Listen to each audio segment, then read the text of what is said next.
Dans le dernier épisode où je commandais la CNC, tu as peut-être remarqué que les boîtes étaient déjà derrière moi. Fait que là, ben, c'est le temps de les ouvrir puis d'assembler ça, cette machine-là. On se fait un petit rythme pour déballer tout ça?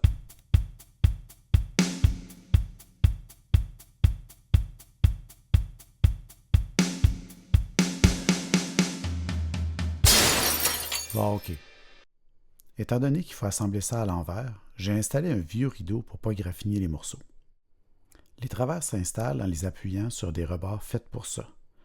Tout s'aligne parfaitement en vissant les vis. Les instructions pour le plus grand modèle de la CNC suggèrent d'installer juste 2 pattes et de retourner la table plus facilement. Étant donné que j'ai le plus petit modèle, je prends une chance que je vais être capable de retourner la table avec les 4 pattes installées. Ça devrait être moins compliqué. Faut juste pas que je touche aux vis sans fin sur les côtés. Ah ben oui, c'est facile à retourner. Même si ce n'est pas dans les instructions, je mets au niveau pour que le reste de l'assemblage soit le plus d'écart possible. Dans le premier vidéo, je mentionnais que ce modèle utilisait des vis sans fin à billes. La vis sans fin normale, c'est un peu comme juste un écrou mis sur une tige filetée.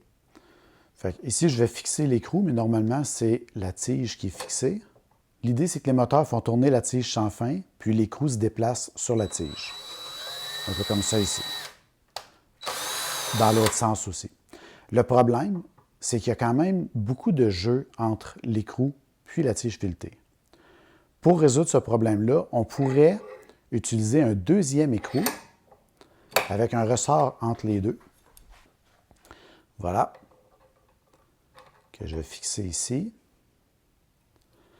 Puis on peut utiliser le deuxième écrou pour appliquer une tension entre les deux écrous. Ce qui fait que l'écrou de gauche est collé sur les filets d'un sens, l'écrou de droite est collé sur les filets dans l'autre sens. Je peux quand même faire le mouvement. Ici, je ne tiens pas l'écrou pour lui donner une direction. Je le tiens uniquement pour ne pas qu'il tourne sur lui-même. Voilà. Sauf que l'inconvénient avec ce mécanisme-là, c'est qu'étant donné que les deux écrous sont bien collés sur leur filet, il y a beaucoup de friction quand on tourne la tige, puis les moteurs forcent pour rien. Puis en plus, ça fait de l'usure prématurée.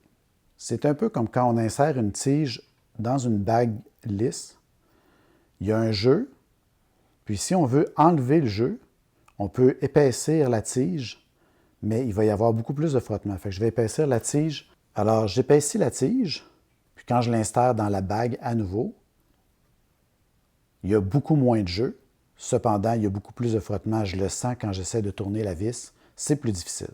La solution à tout ce frottement-là, on utilise des billes. Donc, on peut utiliser un roulement à billes pour remplacer la bague lisse. La tige qui s'insère, quand on tourne à l'intérieur, il n'y a pas de frottement. C'est uniquement des billes qui vont rouler à l'intérieur du roulement à billes. Pour illustrer, voici un roulement à billes beaucoup plus gros.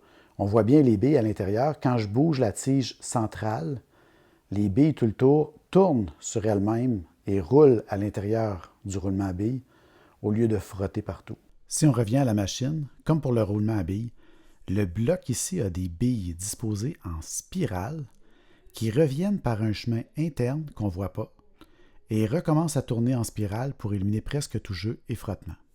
Après avoir passé 2 câbles pour le moteur, je m'installe une tablette, un vieux panneau que je réutilise pour ce genre de situation depuis presque 20 ans, et ça me permet de faire les étapes de l'assemblage directement sur place.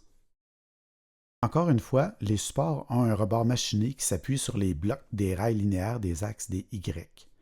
J'ai eu de la misère à aligner le premier trou de vis, mais quand j'ai compris que je pouvais me servir de mes yeux pour aligner avant de mettre les vis, ça a bien été pour les 15 autres. Ouf! Ce portique-là est vraiment pesant. Peut-être aussi pesant à lui seul que toute la CNC que je voulais me faire. C'est peut-être un signe que ma conception n'aurait pas été tout à fait assez rigide. La dernière partie du cadre, c'est l'axe des Z. C'est sur ça qu'on va installer la broche dans une vidéo ultérieure.